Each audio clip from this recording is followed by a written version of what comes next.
জানি না কেন এই জায়গাটার কথা এত কম লোক জানে। কলকাতা থেকে মাত্র 3 ঘন্টা দূরে, আর 25 টাকার বিনিময়ে তোমরা পৌঁছে যাবে এক অন্য জগতে। এমন একটা জায়গা যেখানে পা রাখলেই মনে হবে তোমরা যেন কোনো অ্যামাজন মুভি সেটে চলে এসেছো। নদীটা সাপের মতন এঁকে বেঁকে গেছে, চারপাশে ঘন জঙ্গল, আলো ঢুকে পড়ছে পাতার ফাঁক দিয়ে, আর এক পাশে ছড়িয়ে আছে নরম সাদা বালুর সমুদ্র তট। সাদা বালুর সমুদ্র তটে তোমরা পাবে লাল কাঁকড়ার আনাগোনা। প্রতিটা পদক্ষেপ যেন প্রকৃতির খেলার অংশ। এখানে ভাবতে পারছো, জঙ্গল আর সমুদ্র একসাথে। লোকে বলে এখানে নেটওয়ার্ক পাওয়া যায় না, কিন্তু সত্যি কথা, এখানে গিয়ে তোমরা শহরের কোলাহলের ভিতর হারিয়ে যাওয়া নিজের মনটাকে আবার ফিরে পাবে। আর এই নদীর মাঝখানে ভেসে চলা এই ছোট্ট নৌকা যেন পৃথিবীর সব শান্তি ওখানে জমে আছে। এখানে ঢুকলেই চোখে পড়বে ম্যানগ্রোভের ঘন জঙ্গল, মনে হবে সুন্দরবন যেন তোমার কাছে চলে এসেছে। অফবিট জায়গা হলেও আমি তোমাদের জন্য খুঁজে এনেছি এমন এক রিসর্ট যেখানে একসাথে মিশে গেছে আরাম, প্রকৃতি আর অভিজ্ঞতা। বাইরের চাকচিক্য হয়তো কম, কিন্তু এখানকার মানুষের ভালোবাসা আর খাওয়ারের স্বাদ তোমাদের বারবার টেনে আনবে এই জায়গায়। এখানে পাবে একদম গ্রাম বাংলার ছোঁয়া, আতিথেয়তার মধ্যে নিখুঁত সরলতা, আর এমন এক শান্ত পরিবেশ যেখানে তোমার মনটা পাবে এক অদ্ভুত শান্তি। এক কথায় উইকেন্ড ট্রিপের জন্য একদম পারফেক্ট একটা জায়গা। এই জায়গাটার নাম লালগঞ্জ, কিন্তু আমার কাছে এটা বাস্তবের ভোরের নিঃশব্দে বেঁচে থাকা এক স্বপ্ন। তোমরা যদি সত্যিই অনুভব করতে চাও প্রকৃতির সব রং একসাথে, জঙ্গল, নদী, সমুদ্র আর মানুষের নিখাত ভালোবাসা, তাহলে একবার লালগঞ্জে এসো। কারণ এখানেই বাস্তবটা যেন স্বপ্নের মতন সুন্দর, কারণ এখানে বাস্তবটাই সিনেমা। স্বাগতম চাঁদের পাহাড়ে, বাংলা থেকে বিশ্বের পথে অভিযানে বাঙালি।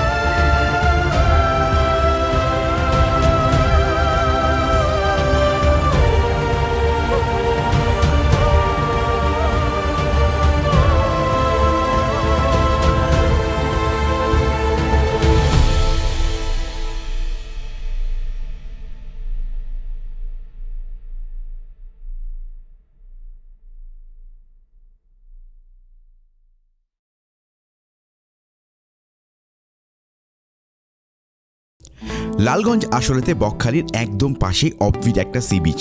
মানে বকখালি যেভাবে যাও, লালগঞ্জ প্রায় একই রাস্তায় পৌঁছে যাবে। ট্রেন রুট কলকাতা শিয়ালদা থেকে নামখানা পর্যন্ত রোজ একাধিক ট্রেন চলে, প্রায় 3 ঘন্টার জার্নি, আর মাত্র 25 টাকার বিনিময়ে তোমরা পৌঁছে যাবে লালগঞ্জ। নামখানা স্টেশন নামলেই বাইরে থেকে পেয়ে যাবে টোটো বা ছোট গাড়ি, খরচ পড়বে 200 টাকার মতন।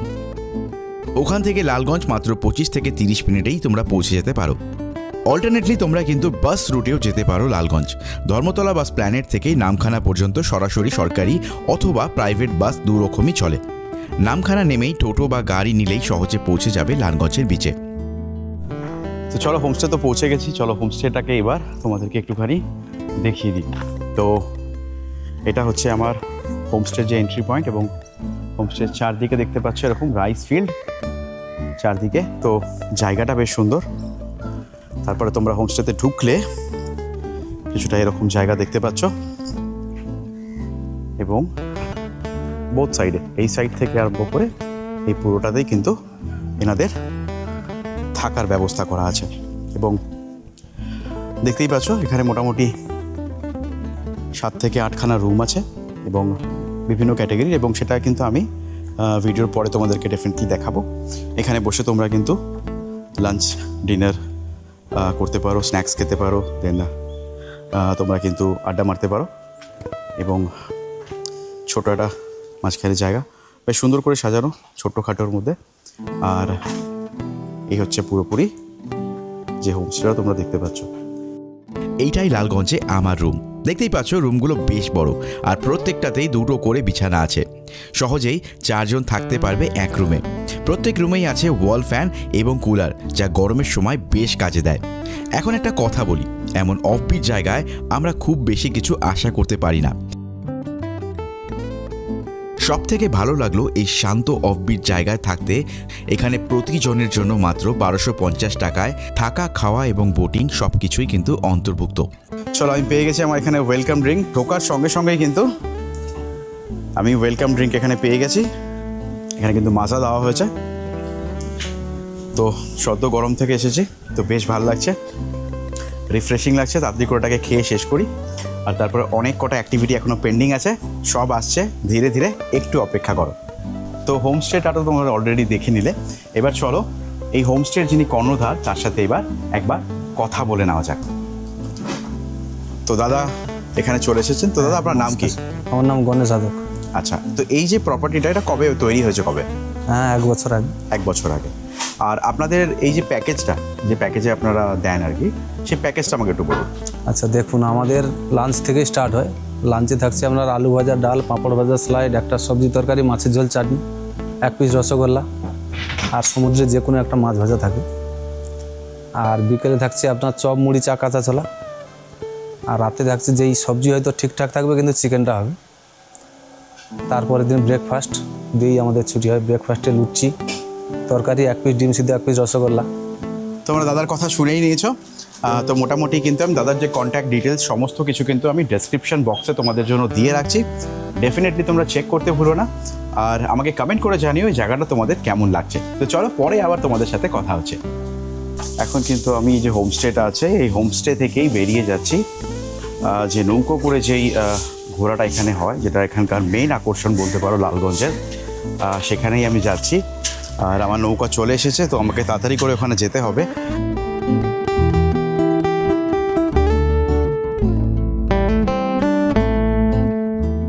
আজকে ওয়েদার বেশ ভালো, আর তার সঙ্গে জাস্ট চারিদিকের যে পরিবেশটা সেটা জাস্ট দেখতে পাচ্ছ তোমরা, খুব সুন্দর। চারিদিকে কিন্তু একদম চারিদিকে গ্রিনারি, বেশ সুন্দর লাগছে জায়গাটা।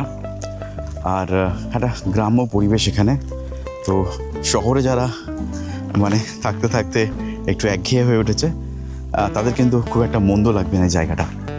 তো চলো আগে বোটে পৌঁছাই, অ্যান্ড দেন তোমাদের সাথে আবার কথা বলছি আমি। তো এই জায়গাটার নাম কিন্তু পাঁচের ঘেরি ঘোষখাল। আর এখান থেকেই কিন্তু মেনলি লালগঞ্জের যত বোটিং হয় সেটা কিন্তু এখান থেকে স্টার্ট হয়, এবং সেটা যে সমুদ্র আছে সামনে সেখানে গিয়ে শেষ হয়। এবং এই অ্যাক্টিভিটিটা কিন্তু বেশ একটা আকর্ষণীয় অ্যাক্টিভিটি এই লালগঞ্জে। তো এই জিনিসটা তো আমার বেশ ভালো লাগলো। আর তোমরা দেখতেই পাচ্ছ আমি কিন্তু পুরোপুরি 2খানা ড্রোন নিয়ে অলরেডি তৈরি তোমাদের জন্য কিছু অনবদ্য ড্রোন শট নেওয়ার জন্য। আগে লোকেশানে পৌঁছাবো, অ্যান্ড দেন সেগুলোকে শ্যুট করে তোমাদেরকে দেখাবো। তো দেখতে পাচ্ছ এখান থেকে বোটটা কিন্তু আমাদের আসছে। দেখো এই সরু খালের মধ্যে দিয়ে এই বোটগুলো করেই কিন্তু আমরা যাব।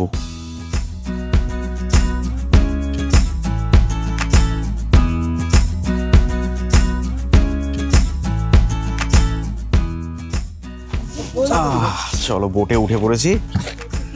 এবার একটু সেটেল ডাউন হয়নি, তারপরে তোমাদের সাথে আবার কথা বলছি। তো বসে পড়েছি আমি এখানে, আর আস্তে আস্তে কিন্তু এই যে বোট রাইডটা স্টার্ট হয়েছে। আর আমাদের সাথে অনেকেই আছে এখানে যারা কিনা লালগঞ্জ ঘুরতে এসেছিলো এই রিসর্টে, তো তারাও এখানে এসছে। আর জাস্ট এখান থেকে ভিউটা তোমরা দেখতে পাচ্ছ, দেখো।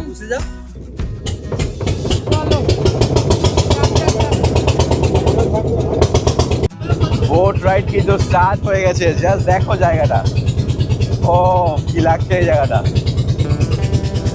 এটা একটা আলাদাই ফিল, কিন্তু মানে এই ফিলটা পেতে হলে কিন্তু এখানে আসতে হবে, মানে না আসলে একদম বুঝতে পারবে না। বেশ ভালো, বেশ ভালো। উপর থেকে দেখলে মনে হবে এই জায়গাটা বাস্তব নয়, যেন কোনো জাদুর পৃথিবী।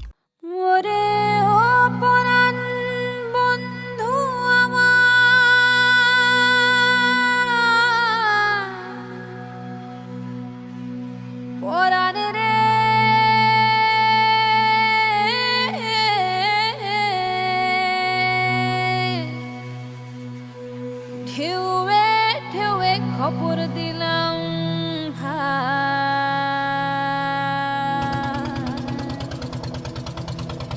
ঢেউ বাইয়া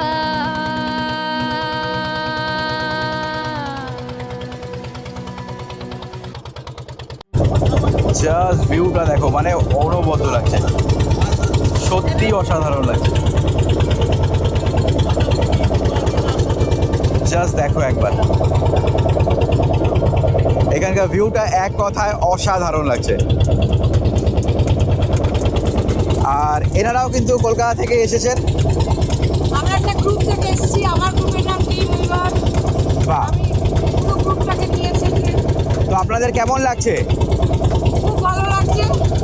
আমি নিয়ে এসেছি, এবার আমার গ্রুপের লোকেদের জিজ্ঞেস করো কেমন লাগছে। তো শুনতেই পাচ্ছ, সবাই কিন্তু বলছে যে বেশ ভালো লাগছে তাদের, আর আমারও দারুণ লাগছে টু বি অনেস্ট। আর ওই জায়গাগুলো দেখতে পাচ্ছ, এখানে না ঝাউ গাছ ভর্তি আমি দেখতে পাচ্ছি। আর এখান থেকে পুরো যে সমুদ্রটা তোমরা দেখতে পাচ্ছ, জাস্ট দেখো, এখানে অনেক কটা নৌকা ছোট ছোট দাঁড়িয়ে আছে। আর এখানে ছোট্ট একটা খাল, তার মাঝখান দিয়ে কিন্তু আমরা প্রবেশ করছি, এবং যে ফিলটা, সেই ফিলটা কিন্তু ফাটাফাটি লাগছে।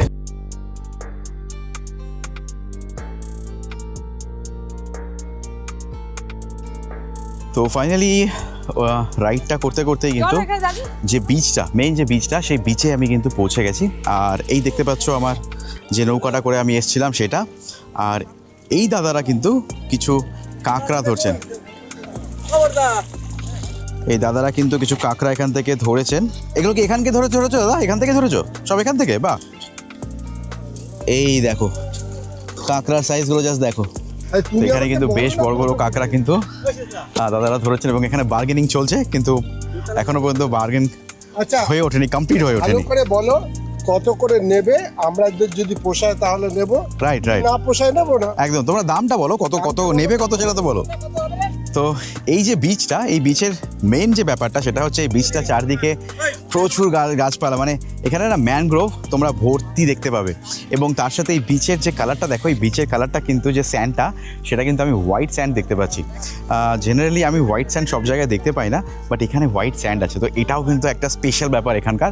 আর তার সাথে দেখতে পাচ্ছ পিছনেই আমার নৌকা আছে, যেটা এখানে দাঁড়িয়ে আছে। তো এখান থেকে কিন্তু দাদারা মাছ ধরছেন, এবং আমাদেরকে যে কাঁকড়াগুলো দাদারা দেখালেন সেটা কিন্তু ঠিক এখান থেকেই ছিল। আর আমরা যদি ওই সাইডটাতে যাই, মানে যদি এই সাইডটার দিকে পুরো যাই, তাহলে এদিক থেকেই তোমরা কিন্তু যে সমুদ্রগুলো সেগুলো দেখতে পাচ্ছ। এবং তার সাথে দেখো এদিকে যে ম্যানগ্রোভের গাছ, তার সাথে কিছু ঝাউ গাছ, আর সব মিলিয়ে একটা দারুণ ভিউ। তো বেশ কিছুক্ষণ সময় কিন্তু এখানে কাটালাম, আর দারুণ লাগলো আমার। ওয়েদার বলবো মেঘলা, আবার মাঝে মাঝে যখন রোদ উঠছে তখন কিন্তু বেশ গরমও লাগছে। বাট এখানে আসলে কিছুটা সময় না কাটালেই নয়, এখানে এসে কিছুটা সময় তোমাদেরকে কাটাতেই হবে, কারণ এই জায়গাটাই অসাধারণ, খুব সুন্দর একটা জায়গা। আর খুব ইম্পর্টেন্টলি সেখানে দেখতে পাচ্ছ, যেটা কিন্তু একদমই একটা সাদা বালির বিচ। তো দীঘা বা পুরীতে কিন্তু আমরা গোল্ডেন স্যান্ড দেখি, আর এইখানে কিন্তু হোয়াইট স্যান্ড। তো এই ব্যাপারটা বেশ ভালো। তো ডেফিনেটলি তোমরা এখানে আসতে পারো। লালগঞ্জ কিন্তু বেশ ভালো। এই ক্ষেত্রে আমি বলবো যে এখানে তোমরা সমুদ্র তো পেয়ে যাচ্ছ, তার সাথে এই অনবদ্য বোট রাইডটাও পেয়ে যাচ্ছ, আর তার সাথে একটা লাল কাঁকড়ার বিচ এখানে পাচ্ছ, আর তার সাথে এখানে ম্যানগ্রোভ তোমরা কিন্তু ফরেস্টও দেখতে পাচ্ছ। তো সব মিলিয়ে আমি বলবো এখানে অ্যাক্টিভিটি কিন্তু বেশ ভালো। আর ডেফিনেটলি চেক করতে ভুলো না, আমি তো সমস্ত ডিটেলস আমার ডেসক্রিপশানে দিয়ে দেবো তোমাদের জন্য, তাই তোমরা কিন্তু ডেফিনেটলি সেখান থেকে দেখে নিয়ে কন্ট্যাক্ট করতে পারো। চলো আবার পরে তোমাদের সাথে কথা হচ্ছে। আমায় ভাষাইলি রে, আমায় ডুবাইলি রে, অকুল দরিয়ার বুঝি কুল নাই রে, চাহে আধি আয় রে, চাহে মেঘা আয় রে, অকুল দরিয়ার বুঝি কুল নাই রে। তো আমার পিছনে তো তোমরা বিচটা দেখতে পাচ্ছ, আর তার সাথে আমি জানি না তোমরা দেখতে পাচ্ছ কিনা, কিন্তু এইখানে প্রচুর পরিমাণে কিন্তু লাল কাঁকড়া ঘুরে বেড়াচ্ছে। এই দেখো ছোটো ছোটো ছোটো ছোটো যে এখানে গর্তগুলো আছে, এইখান থেকেই কিন্তু প্রচুর পরিমাণে লাল কাঁকড়া ঘুরে বেড়াচ্ছে। আর তোমরা যদি কাছে যাও তখন কিন্তু ওগুলো সব পালিয়ে যাচ্ছে। তো তোমরা দেখতে পাচ্ছ কিনা জানি না, আমি যতটা পারবো জুম করে দেখানোর চেষ্টা করছি তোমাদেরকে। জাস্ট দেখো কি সুন্দর লাগছে। আর দূরে যে ম্যানগ্রোভের জায়গাটা আছে, সেখানে কিছু পাখি, আই গেস ওখানে কিছু মাছ আছে, ওগুলোকেই খাওয়ার চেষ্টা করছে, ওখানে বসে আছে অনেকক্ষণ ধরে দেখছি। আর এই জায়গাটা এরকমই বেশ সুন্দর একটা জায়গা, বেশ রিফ্রেশিং লাগছে, একটা নতুন ভাইব আছে এই জায়গাটাতে। কারণ কি এই জায়গাটা খুব বেশি এক্সপ্লোর এখনও পর্যন্ত হয়নি, খুব বেশি ক্রাউডেড নয়, তাই তোমরা এইখানটা ডেফিনেটলি চেক করতে পারো।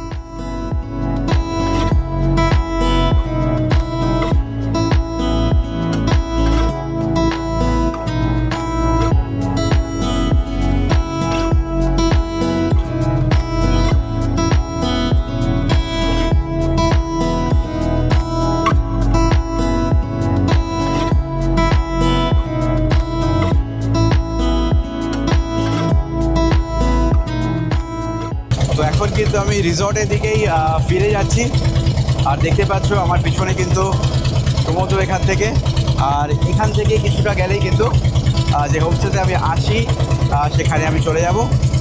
তো চলো, বেশ মজা লাগছে আমার এই জায়গাটাতে। আর এই যে দাদাই কিন্তু আমাকে নিয়ে এসছে এখানে, তো বেশ ভালো লাগছে দাদা আমার। ডেফিনেটলি আমি আমার বন্ধুবান্ধবদেরকে তো বলবোই এই জায়গাটা আসার জন্য, বেশ ভালো জায়গাটা। আর মোটামুটি যেই দিকে দেখবে পুরো সমুদ্র, আর যে সবুজ গাছপালাগুলো দেখতে পাচ্ছ সেগুলোই কিন্তু ম্যানগ্রোভ এখানকার। আর ওখান থেকেই আমরা প্রবেশ করব সরু একটা খালের মধ্যে দিয়ে, যেখান থেকে আমরা আজকের দিনের শুরুটা করেছিলাম। তো চলো সেখানে আগে যাই, আর তারপরে আর একবার তোমাদের সাথে কথা বলছি। এরা কিন্তু সবাই এসছেন এখানে ঘুরতে। আর আপনাদের অভিজ্ঞতাটা ঠিক কেমন? আমি তপন পাল, অ্যাকচুয়ালি কলকাতা থেকে এসেছি। মানে আমি কখনো ভাবিনি এই জায়গায় এসে এত সুন্দর একটা পরিবেশ পাবো, এত গ্রিনারিস এবং এত সমুদ্র আর গ্রিনারিস দুটো পাশাপাশি, অসাধারণ লেগেছে আমার। আর আপনাদের কেমন লাগছে?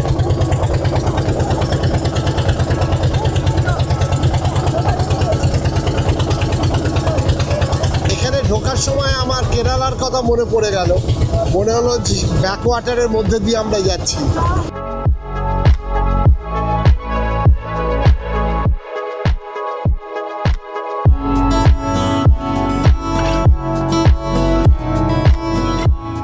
তো এই প্যাকেজে কিন্তু খাওয়া দাওয়া এখানে এলাহি ব্যাপার একদম। দেখতেই পাচ্ছ ভাত এখানে পেয়ে গেছি, তার সাথে আলু ঝিঙের একটা তরকারি পেয়ে গেছি, এরকম ছোট ছোট করে আলু ভাজা, তার সাথে পোস্ত দেওয়া সেটাতে। আর এরকম কিন্তু একটা আমুদি মাছ এরকম 2 পিস কিন্তু দেওয়া হয়েছে। তার সাথে এখানে ডাল দেখতে পাচ্ছ, এখানে কাতলা মাছ একটা দেখতে পাচ্ছ, পাঁপড় দেওয়া হয়েছে, চাটনি দেওয়া হয়েছে, আর শেষ পাতে কিন্তু 2খানা রসগোল্লাও দেওয়া হয়েছে। তো চলো তাড়াতাড়ি করে একবার খাবারটাকে টেস্ট করে দেখি যে কেমন খেতে লাগছে। একদম ঘরোয়া রান্না। তো আমি তাড়াতাড়ি করে আমার লাঞ্চটাকে শেষ করে নিই, তারপর এখানে কিছু পাশাপাশি জায়গায় ঘুরবো আর তোমাদের সাথে তখন কথা বলছি। চলো পরে আবার তোমাদের সাথে কথা হচ্ছে।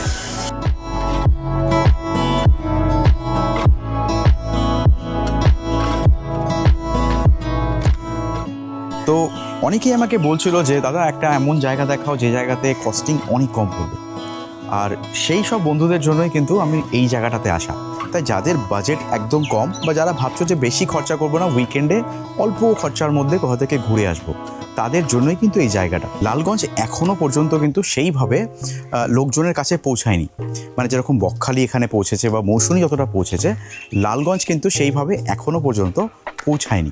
কিন্তু তোমরা যদি চিপ অ্যান্ড বেস্টের মধ্যে কোনো জায়গা খুঁজতে চাও, তাহলে কিন্তু এই জায়গাটা তোমাদের জন্য one of the best option হতে পারে। কারণ কি, কস্টিং এখানে অনেকটাই কম, খাওয়া দাওয়ার টেস্ট ভালো, স্টাফদের ব্যবহার ভালো, এবং রুমের যে সাইজটা সেটাও কিন্তু বিশাল বড়। তো এই জন্যই কিন্তু আমি এই রিসর্টটাতে আসার প্ল্যান করেছিলাম। এবার পাখির চোখেই আমার রিসর্টটাকে একবার দেখে নেওয়া যাক। চারদিকে যত দূর চোখ যাচ্ছে শুধু ধানের ক্ষেত আর সবুজ গাছপালা, হাওয়ায় মাটির গন্ধ আর পাখির ডাক। পুরো গ্রামটা যেন শান্তির এক ছবি। এই লালগঞ্জের গ্রামের সৌন্দর্য এমন যেন সময় এখানে একটু ধীরে চলে, আর সব কিছু থেমে গেছে, শুধু প্রকৃতির কথা বলছে নিজের মতন করে। সত্যি বলতে এই গ্রামটা শুধু সুন্দর নয়, মনটাও ছুঁয়ে গেল আমার।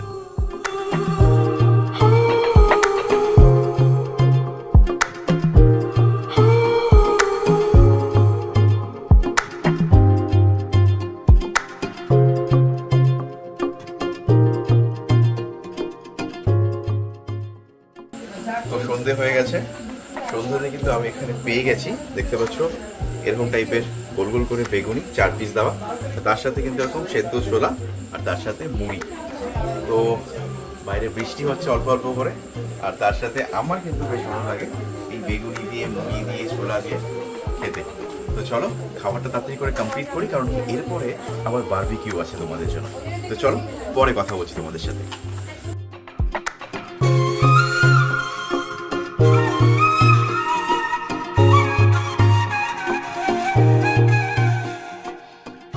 তো আমার কাছে চলে এসেছে এখন বারবিকিউ। দেখো এরকম প্লেট ভর্তি করে বারবিকিউ দেওয়া হয়েছে এবং তার সাথে এরকম স্যালাড দেওয়া হয়েছে। তো আর দেরি করবো না, কারণ কি বারবিকিউ আমার খুব পছন্দের একটা খাবার, তাড়াতাড়ি করে খেয়ে নেওয়া যাক। আর একবার আমি খেয়ে বলেও দিচ্ছি যে টেস্ট কেমন, ঠিক আছে? বাহ, বেশ ভালো খেতে, কিন্তু খুব সুন্দর খেতে। দাদা এই বারবিকিউর আপনাদের চার্জেস কত? 1 কিলো। তো এই বারবিকিউর কিন্তু চার্জেস হচ্ছে 450 টাকা প্রতি কিলো। ডেফিনেটলি তোমরা যখন এখানে আসবে এটা কিন্তু মিস করো না, দারুণ লাগবে তোমাদের।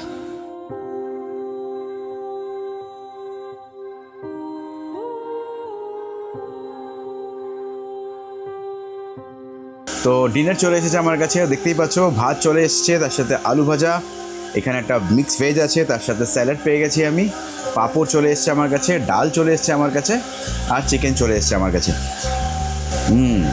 বেশ ভালো, এখানকার রান্নাবান্না কিন্তু খুব ভালো, আমি সকালেও অলরেডি বলেছি, বেশ ভালো। তো চলো আর বেশি দেরি করবো না, খাবারগুলোকে তাড়াতাড়ি করে কমপ্লিট করে নেওয়া যাক, আর তোমাদের সাথে আবার কথা হচ্ছে কালকে সকালে। তো আজকে এখান থেকেই গুড নাইট। পরের দিনের সকালটা যেন একদম নতুন করে শুরু হলো। সূর্যের নরম আলোয় জেগে উঠল গোটা গ্রাম, ধানের খেতে হালকা কুয়াশা, আর বাতাসে ভাসছে মাটির গন্ধ, পাখির ডাক, দূরের সমুদ্রের শব্দ, আর চারদিকে এক অদ্ভুত শান্তি। তো পরের দিন সকাল হয়ে গেছে, আর সকালবেলা কিন্তু আমি যে ব্রেকফাস্ট সেটা নিয়ে নিয়েছি এখান থেকে। আমি রুটি নিয়েছি এখান থেকে, বাট তোমরা চাইলে কিন্তু এখান থেকে লুচিও পেয়ে যেতে পারো, পরোটাও পেয়ে যেতে পারো। তোমরা সেটা বলে দিলে এখানে যারা আছেন তারা কিন্তু তোমাদেরকে বানিয়ে দেবেন। এনিওয়েজ আমি কী পেয়েছি এখানে, রুটি, তার সাথে দেখতে পাচ্ছি এরকম করে কিন্তু একটা আলুর তরকারি, তার সাথে ডিম এখানে, আর দুটো মিষ্টি। তো চলো আর দেরি করবো না, তাড়াতাড়ি করে খেয়ে নিতে হবে, কারণ কি মোটামুটি একটা দিনের যে ছুটি ছিল সেই ছুটিটা কিন্তু এবার শেষের পথে। তাই এবার তাড়াতাড়ি করে এখান থেকে আস্তে আস্তে করে কিন্তু বেরিয়ে পড়ার পালা। আর একটা কথা বলে রাখি, সকালবেলাটাও কিন্তু এই জায়গাটা বেশ সুন্দর একটা জায়গা। তো অল্প করে সকালবেলা একটুখানি ঘুরে আসলাম, তো এটাও বেশ ভালো লাগলো। লালগঞ্জে এসে বুঝলাম এত সুন্দর জায়গার জন্য বড় হোটেল বা ভিড়ের দরকার হয় না। কখনো কখনো শুধু একটু শান্তি, একটু নীল আকাশ আর মাটির গন্ধই যথেষ্ট। লালগঞ্জ কোনো ঘোরার জায়গা নয়, এটা অনুভব করার জায়গা। এই অফবিট জায়গাগুলোর মধ্যেই লুকিয়ে আছে বাংলার আসল সৌন্দর্য, আর সেই গল্পটাই আমরা খুঁজে চলেছি। চাঁদের পাহাড়, বাংলা থেকে বিশ্বের পথে, অভিযানে বাঙালি।